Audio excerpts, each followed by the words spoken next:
अस्सलाम वालेकुम नाज़रीन, आप देख रहे हैं नसीम ज़हरा पाकिस्तान। मामलात यानी कि एक भंवर में फंसे हुए हैं। बड़ा क्लियर है कि इस वक्त पाकिस्तान में अमन और चैन तो नहीं है, लेकिन एक सख्त सियासी दंगल कहें, एक खलफशार कहें, और एक लीगल बैटल भी जारी व सारी है। हुकूमत एक तरफ है और जो इदारे हैं वो भी एक ही तरफ हैं, उसी तरफ हैं। और पीटीआई जो है, अगर हम कहें कि बैकफुट पे है और ख़ुद से अपना बैटल लड़ रही है, लेकिन अदलिया से उसको काफ़ी जो है वो छूट मिल रही है, उसको मदद मिल रही है, वो भी कहना दुरुस्त होगा। कराची में इस वक्त जो मेयर है उनके हवाले से एक सिचुएशन जो है वो बड़ी कॉम्प्लिकेटेड है। और पीपल्स पार्टी ने कहा था हमारा मेयर बस बन गया, लेकिन दूसरी तरफ से जमात इस्लामी का चैलेंज है कि हमारे पास टोटली अलायंस में 193 सीट्स हैं और पीपल्स पार्टी के पास 174 हैं। कुछ इस पर भी बात करेंगे और अपने पैनल से 3 सवाल उठाएंगे। सबसे पहले कि 9 मई के जो केसेस हैं ये किन कवानीन के तहत इनका हम देखेंगे कि दे विल बी ट्राइड, क्योंकि आर्मी एक्ट की भी बात हो रही है और किसकी बात हो रही है। उसके साथ साथ अदलिया के साथ जो तसादुम है उसका क्या नतीजा होगा, और फाइनली क्या अमेरिका पीटीआई की मदद कर सकता है। तो ये 3 इम्पोर्टेंट सवाल हैं। हमारे जो लिस्ट हैं हम इंट्रोड्यूस कराते चलें। हमारे साथ आसमा शिराजी साहबा हैं, सीनियर जर्नलिस्ट हैं। फैसला आपका प्रोग्राम करती हैं। शहजाद इकबाल साहब हैं, सीनियर जर्नलिस्ट एनालिस्ट हैं, नया पाकिस्तान करते हैं। और नाज़रीन अबसार आलम साहब हैं हमारे साथ, सीनियर जर्नलिस्ट, तज्ज़िया निगार, डीएन रह चुके हैं मुख्तलिफ चैनल्स पर, और आजकल वो आते हैं चैनल पर समा पर और एक प्रोग्राम करते हैं, एक प्रोग्राम में पार्टिसिपेट करते हैं स्ट्रीट टॉक में। बहुत शुक्रिया आप सबका। और मज़हर अब्बास साहब सीनियर जर्नलिस्ट एनालिस्ट जियो के साथ मुंसलिक हैं। वो उनका अपना एक रेगुलर प्रोग्राम, वो भी एक थिंक टैंक टाइप प्रोग्राम में आते हैं स्कोर कार्ड में।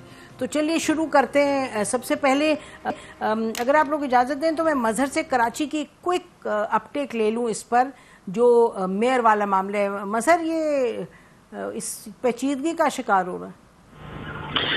जी शुक्रिया नसीम। ये मेरा ख्याल है पिछले 1-1.5 साल से इस तरह की सूरत हाल है, क्योंकि अगर first phase of local bodies Sindh में देखें तो उनको हुए अब पिछले साल हुए थे, और अब तक चूंकि कराची और हैदराबाद में सेकंड फेज नहीं हो पा रहा था तो उसकी वजह से वहाँ भी सूरत हाल बिल्कुल जूं की तूं है। और अभी भी चूंकि अभी रिजर्व सीट्स का जो है वो होना है कि रिजर्व सीट्स का नोटिफिकेशन होना है, उसके बाद सूरत हाल कुछ वाज़े होगी। लेकिन अगर जो क्योंकि तकरीबन if I am not wrong 346 का हाउस है कराची का, और अगर वो जी 364 सॉरी, और अगर वो एक मसला ये भी हो रहा है कि जो हॉल जिसमें पिछली मरतबा लोकल बॉडी जो हमारी लोकल बॉडीज थी, सिटी गवर्नमेंट थी, वो हॉल भी अब जो है वो कम पड़ रहा है। लेकिन असल चीज ये है कि जो इस वक्त ट्रायंगुलर फाइट है, और उस ट्रायंगुलर फाइट में अगर हम नॉर्मली अगर कोई एक्स्ट्राऑर्डिनरी सिचुएशन नहीं होती तो जो भी 2 पार्टियों का इत्तेहाद होगा उनका मेयर इलेक्ट हो सकता है, जिसमें ज़्यादा इम्कान इस चीज़ का है कि जमात इस्लामी और पीटीआई के दरमियान ऑलरेडी एक अंडरस्टैंडिंग हो गई है कि मेयर जमात इस्लामी का और डिप्टी मेयर पीटीआई का होगा। लेकिन जो पीपल्स पार्टी दावा कर रही है, और पीपल्स पार्टी की भी कंफर्टेबल काफ़ी बेहतर पोजीशन है, लेकिन उन्हें यकीनी तौर पे पीटीआई की कुछ सपोर्ट चाहिए होगी, पीटीआई के यूसी चेयरमैन की सपोर्ट चाहिए होगी। और अगर वो सपोर्ट मिल जाती है उनको तो पीटीआई जो पीपल्स पार्टी अपना मेयर ला सकती है। लेकिन पीपल्स पार्टी के अंदर भी एक प्रॉब्लम आ रही है। जो नई तरमीम की गई है इन्होंने, उसमें पीपल्स पार्टी के अंदर भी जो है उसको पसंदीदगी की निगाह से नहीं देखा जा रहा, क्योंकि इस चीज़ का इम्कान जो है नज़र आ रहा है कि जो नई तरमीम हुई है उसके तहत कोई भी अनइलेक्टेड जो शख्स है उसको नॉमिनेट किया जा सकता है एज मेयर। अब बहुत से लोगों का ख्याल है कि पीपल्स पार्टी जो साबिक एडमिनिस्ट्रेटर हैं मुर्तज़ा वहाब, उनको जो है वो मेयर के तौर पे लेकर आना चाह रही है।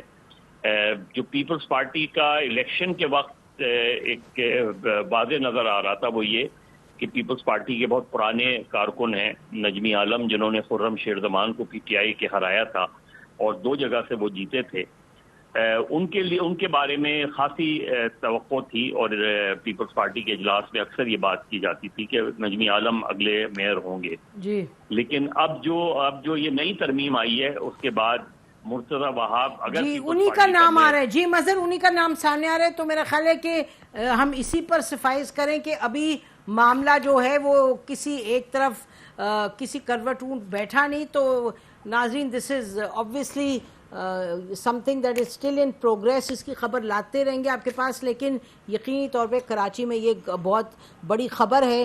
तो शुरू करते हैं। आसमा, आपसे वेरी क्विकली ये बताइएगा कि इस वक्त 9 मई के केसेस किस कवानीन के तहत होंगे, चलाए जाएंगे? क्योंकि आर्मी एक्ट की तो बात हो रही है और मेरा ख्याल है किसी हद तक उस पर काम शुरू भी हो गया। उसके अलावा भी कोई कवानीन है, इस पर बड़ी डिबेट है, बताइए।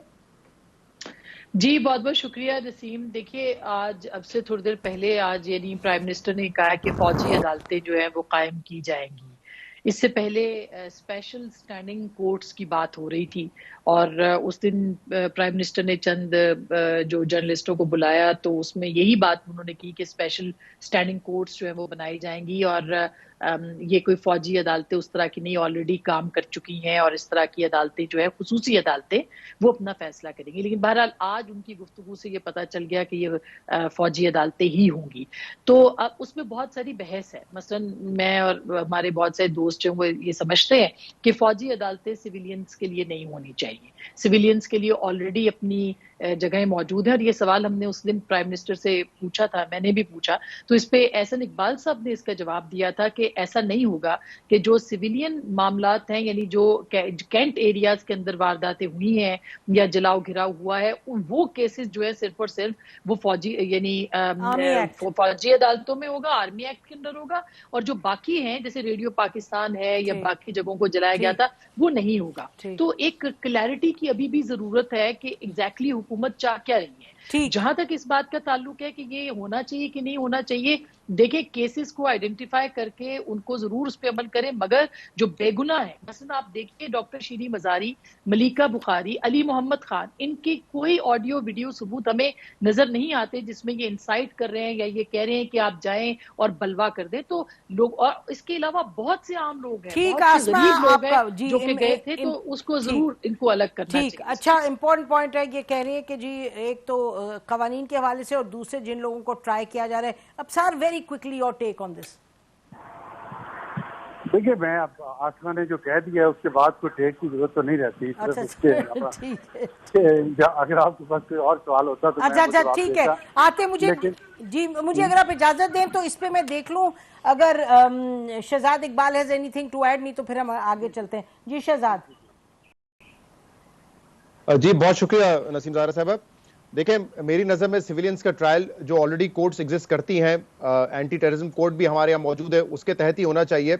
अब ये क्लैरिटी नहीं है कि कौन कौन से मुकदमात किस तरीके से चलाए जाएंगे, क्योंकि देखिए 2015 में जब अमेंड किया गया था, एक तो 21वीं तरमीम आई थी और आर्मी एक्ट को अमेंड करके खास तौर पर यह गुंजाइश निकाली गई थी कि मिलिट्री कोर्ट्स पाकिस्तान में 2 साल के लिए काम करेंगे और फिर 2 साल मजीद इसमें बढ़ा दिए गए थे। अब उस वक्त भी आप देखें कि बैकग्राउंड उसका सारा क्या था। कराची एयरपोर्ट पे हमला हो चुका था, एपीएस का वाकया हो चुका था, तो हार्डकोर जो टेररिस्ट थे जिनका मकसद ही जिंदगी का शायद ये था कि हमने पाकिस्तान को तबाह करना है, दहशतगर्दी फैलानी है, उस पस मंजर में उस वक्त मिलिट्री कोर्ट्स को बनाया गया था। नवाज शरीफ साहब ने फ्लोर ऑफ द हाउस खड़े होकर ये कहा था कि ये हार्डकोर दहशतगर्दों के लिए है, आम दहशतगर्द के लिए भी नहीं, हार्डकोर दहशतगर्दों के लिए है। तो एक अमेंडमेंट आई थी, आर्मी एक्ट को अमेंड करके आपने ये गुंजाइश निकाली थी, पहले 2 साल के लिए और फिर मजीद 2 साल के लिए कि आप इनका ट्रायल वहां पे करेंगे। अब यहां पे हमने ये देखना है कि जिन लोगों ने वायलेंस किया या उसको इवन आप दहशतगर्दी की कैटेगरी में डालते हैं, तो क्या वो हार्डकोर दहशतगर्द है जिनका ट्रायल आर्मी एक्ट के तहत होना चाहिए या एंटी टेररिज्म एक्ट के जरिए? अच्छा ठीक है। अब सर 2015 में एक खास स्क्रूटनी कमेटी भी बनाई गई थी जिसने ये तय किया था कि कौन से हार्डकोर टेररिस्ट हैं और कौन से जो हैं वो उस कैटेगरी में नहीं डलते। इस वक्त जो हमें नजर आ रहा है वो तो ये है कि बात यही हो रही है कि आर्मी एक्ट के तहत होंगे और उसी पर प्रोसीड किया जा रहा है। आपसे मैं पूछती हूँ अफसार आपसे, और if anybody wants to also add, बताएं कि कुछ हमें दिखाई दे रहा है कि हुकूमत की तरफ से कुछ और कहा जा रहा है या बस अब आर्मी एक्ट पर ही चल रहे हैं अफसार? देखिए, इसमें ये जो कुछ भी हो रहा है इसमें आपको भी पता है, मुझे भी पता है कि हुकूमत का कितना अमल दखल है, बिल्कुल नहीं, और किसी और का कितना अमल दखल है। तो सीधी सी बात हमें करनी चाहिए कि हाथी के पाँव में सबका पाँव, जो वो चाहेंगे वैसे होगा। असल इस वक्त प्रॉब्लम ये है कि जो अदलिया की सहूलतकारी हुई है, और अदलिया की नहीं हुई, चंद जजेस हैं सुप्रीम कोर्ट में और उनके साथी हैं हाई कोर्ट्स में और सेशन कोर्ट में, उन्होंने जिस तरह अदल के निज़ाम की धज्जियां बखेरी हैं, हो सकता है जो कुछ फैसले उन्होंने दिए वही सारे फैसले होते अगर फुल कोर्ट बेंच बना दिए जाता शुरू में सुप्रीम कोर्ट में, तो शायद हम इस बहरान का शिकार ना होते, और ये सारी एनार्की जिस मुल्क में फैली है, जो फसाद फैला है इस मुल्क में, ये ना फैलता अगर सुप्रीम कोर्ट के चंद जजेस अपनी जाती ख्वाहिशात को, अपनी जाती नापसंद और पसंद को काबू में रखते। होगी, सबकी होती है, लेकिन जजेस को जरा कंट्रोल अपने ऊपर ज्यादा होना चाहिए आम इंसान की निस्बत, या अफसार आलम जैसे एक जज्बाती इंसान की निस्बत। लेकिन अनफॉर्चुनेटली अफसार आलम तो उनकी जज्बातियत के सामने कुछ भी नहीं लगता। जिस तरह वो तो good to see you and wish you good luck और पता नहीं क्या क्या, मतलब बारीक कुर्बान वो जिस तरह गए हैं। आप सोचिए, ये सारा बहरान शुरू हुआ है जब 63A को रीराइट किया गया। ठीक, ये तो है, आज जहाँ पे हम खड़े हैं। फिर उसके बाद उन्होंने जो वो 63A को रीराइट किया, फिर उसके बाद उस वक्त शोर मचा कि आप फुल कोर्ट बना दें, फुल कोर्ट नहीं बनाई। फिर जो फैसला आया इंतखाबात का, उस पर झगड़ा पड़ गया कि 3-4 का है, 3-2 का है, या 4-3 का है, उस पर फुल कोर्ट बना देते। शायद वो भी यही फैसला देती कि 90 दिन में इंतखाबात करवाएं। नहीं हुआ कुछ भी। क्यों नहीं हुआ, ये सवाल मेरा, मैं दफर से बात नहीं कर रहा, मैं सुप्रीम कोर्ट के जजेस से बात कर रहा हूँ, but sages of the society, जो पढ़े लिखे, बाशऊर, आइन और कानून को जानने वाले मैच्योर एजेस के इंसान हैं, वो बताएं उनकी जिद और अना ऐसी क्या थी टीनेजर्स वाली कि वो किसी चीज को भी नहीं माने। इमरान खान का जहन भी तो एक टीनेजर वाला ही है ना, तो लेकिन वो सियासतदान है, वो जज तो नहीं है ना। जजेस ने ऐसा बिहेव क्यों किया जिससे ये मुल्क आज इस हालत में है कि जिसकी वजह से आर्मी एक्ट को या आर्मी कोर्ट को, जिसकी सारी उम्र हमने मुखालफत की है, उसको डिफेंड करने के लिए मुश्किल हमें पेश आ रही है, या उसके खिलाफ बात करने की मुश्किल पेश आ रही है। क्यों, ये इसका जवाब, इस इंटेलेक्चुअल डिसऑनेस्टी का जवाब इन जजेस को देना लाजमी है। वो नहीं आज देंगे, तारीख उनसे ले लेगी। जैसे जस्टिस नसीम हसन शाह को एक वक्त आया तो सच बोलना पड़ा, इकरार करना पड़ा उस जुर्म का। तो ये मैं समझता हूँ इस वक्त मौजूदा बहरान की जड़ वो रिटायर्ड जर्नैल हैं, जो इस वक्त अपने फार्म हाउस पे बैठे फ्रोजन स्ट्रॉबेरीज खाते हुए मोर के नाच देख रहे हैं, और वो जजेस हैं जो इस वक्त बैठे हुए हैं जुडिशरी में और जो रिटायर हो चुके हैं, कि आज पूरा मुल्क जो जिस फसाद में और जिस बेयकीनी की कैफियत में है, और कुछ मीडिया के लोग हैं जिन्होंने उन जर्नैलों की डिक्टेट्स पे वही कुछ पढ़ा और बोला स्क्रीन पे और कैमरे पे, जो उनको लिख के दिया जाता था, और शाम को, मैं चंद की बात कर रहा हूँ, सबकी बात नहीं कर रहा। तो ये जो फसाद फैला हुआ है, ये कहाँ हमें लेके जाएगा मुझे नहीं पता, लेकिन उनको इंट्रोस्पेक्शन करनी चाहिए।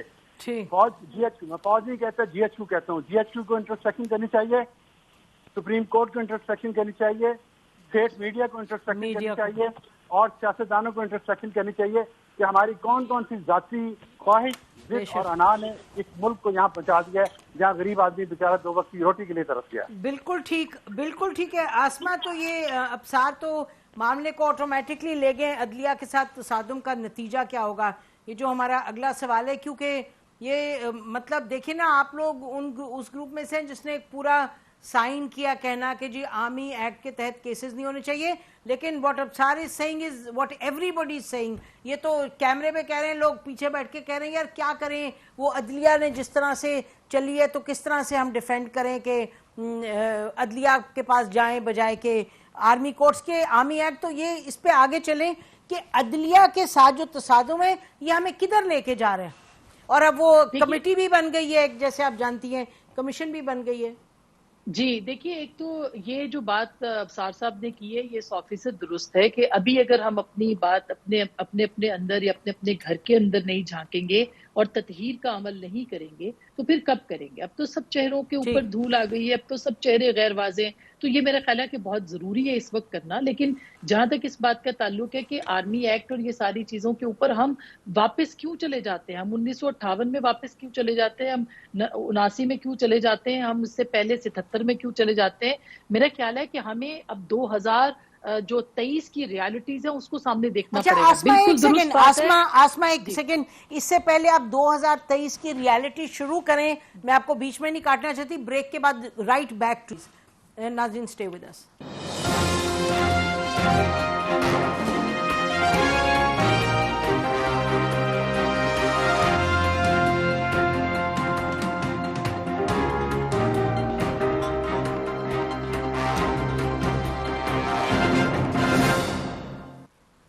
वेलकम बैक नाज़रीन। बात हम करें अदलिया के साथ तसादुम का नतीजा क्या होगा। आसमा शिराजी साहब, आप बात करी थी 2023 की रियलिटीज पे। जी बिल्कुल, देखिए अनफॉर्चुनेटली हुआ वही है नसीम, के हम दायरों के सफर में रहे हैं और कुछ अर्सा पहले मैंने ये लिखा भी था कि हमारी बदकिस्मती देखिए कि हम आमरीयत और फिस्तायत के बीच में अब हमें चॉइस करनी है।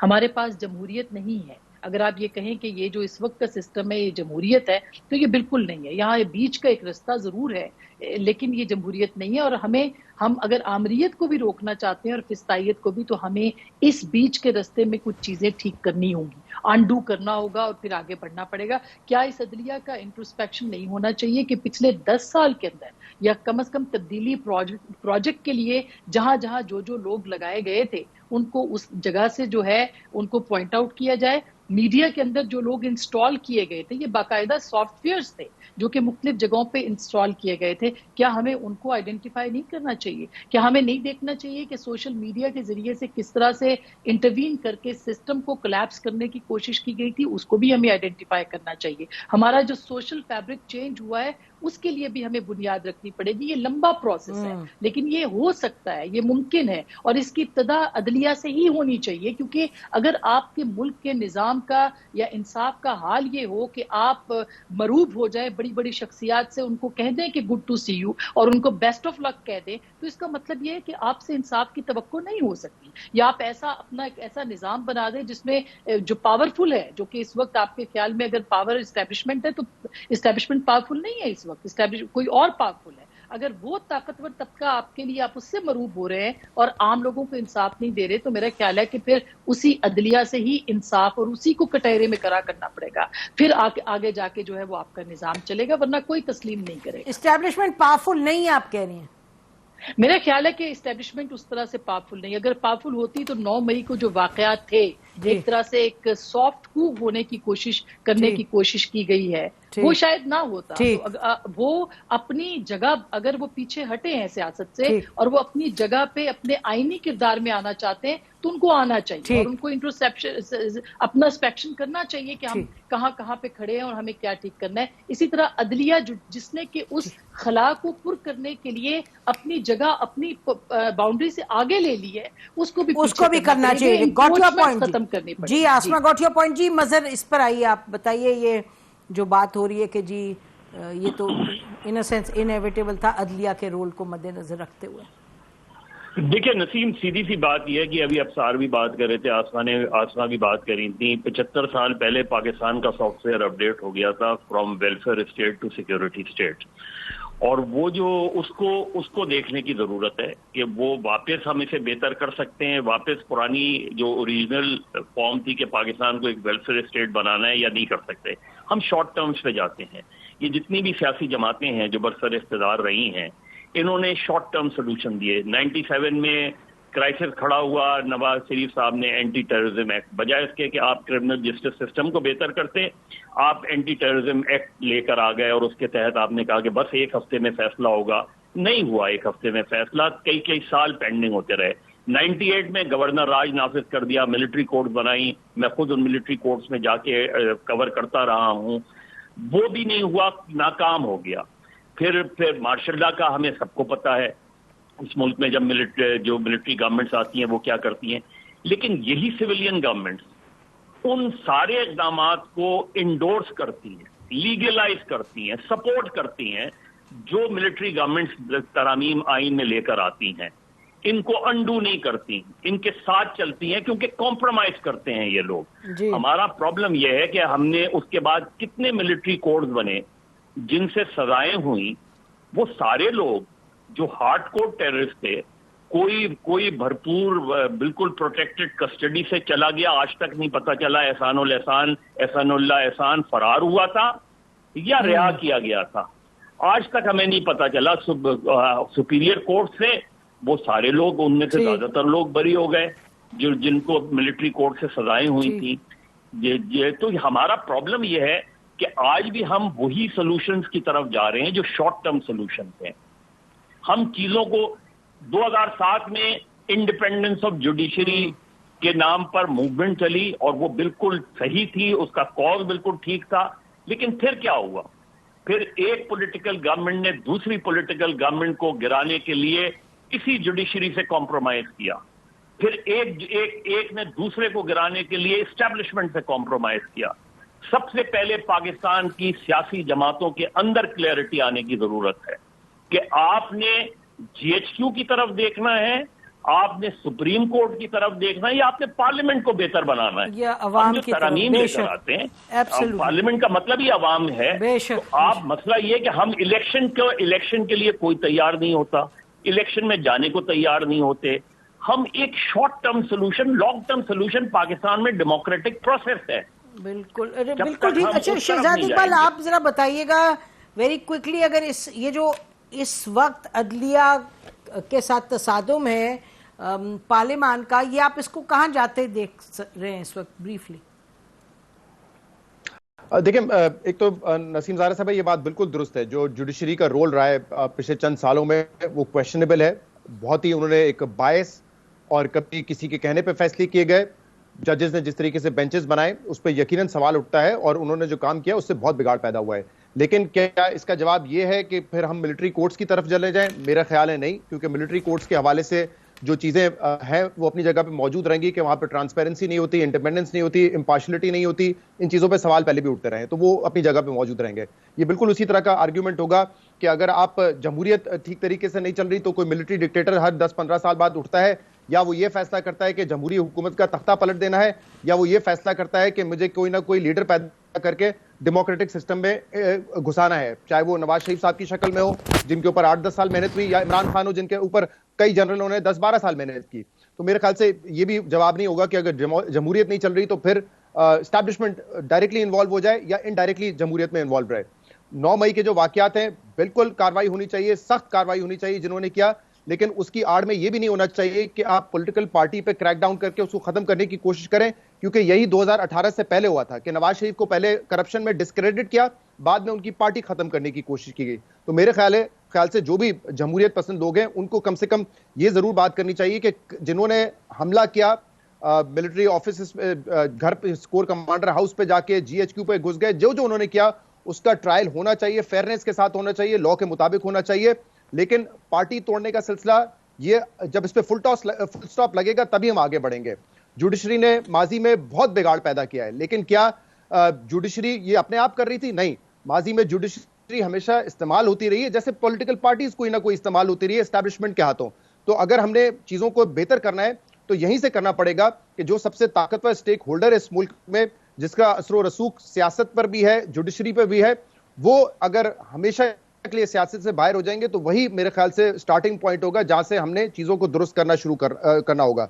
वरना तो आप देखें कि इस वक्त क्या हो रहा है, हर इदारा, हर स्टेक होल्डर या तो कोलैप्स कर रहा है या अपनी साख खो रहा है, जैसे जुडिशरी ने साख खो दी है। तो मेरे ख्याल से इसमें बात यही है कि तसलसल होगा जमहूरियत का, तभी जाके चीजें बेहतर होंगी, वरना मेरे ख्याल से ये सिलसिला चलता रहेगा। और इस वक्त भी जो जंग है पार्लियामेंट की और जुडिशरी की, वो मुझे तो कहीं से खत्म होती हुई नजर नहीं आ रही है, ये मजीद जंग बढ़ती रहेगी। कल जो कानून पास, जो कमीशन बनाने का फैसला किया है हुकूमत ने कि हम कमीशन बनाएंगे, अब वहां पे भी एक रुकावट है ना। रुकावट ये है कि कोई भी जज होगा, उसका अगर ट्रायल होना है या उसके कंडक्ट पे सवाल उठते हैं तो वो सुप्रीम जुडिशियल काउंसिल में होगा, वो जज को आप नहीं पेश कर सकते किसी कमीशन के सामने। तो क्या उसका एंड क्या निकलेगा? एक सियासी हलकों में तो इस पर शायद बात होती रहेगी, लेकिन जब जज साहब वहां पे पेश ही नहीं होंगे ये बताने के लिए कि ऑडियो उनकी है या नहीं है या किस पस मंजर में थी, तो मामला आगे कैसे बढ़ेगा? वो शायद कमीशन जो है एक फैक्ट फाइंडिंग ही रह जाएगा, लेकिन असल मामला अगर सबूत है हुकूमत के पास तो उनको तो फिर जुडिशल काउंसिल लेके जाना चाहिए और वहां पे जाके फिर देखें ना कि जज का जो कंडक्ट था गलत था, वहां पे जाके उसको साबित करें।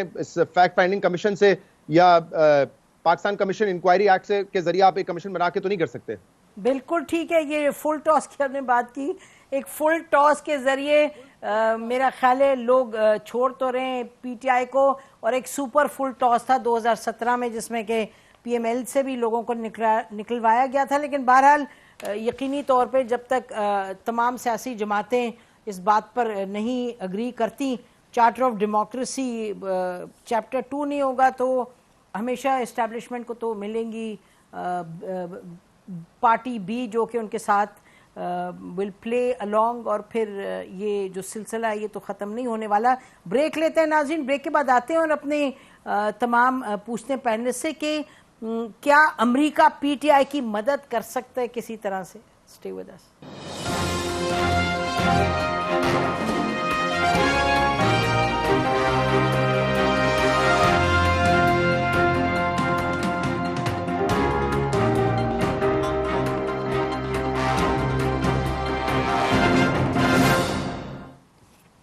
वेलकम बैक नाज़रीन। मौसम है और बड़ा लंबा चल रहा है ये मौसम ऑडियो वीडियो लीक्स का।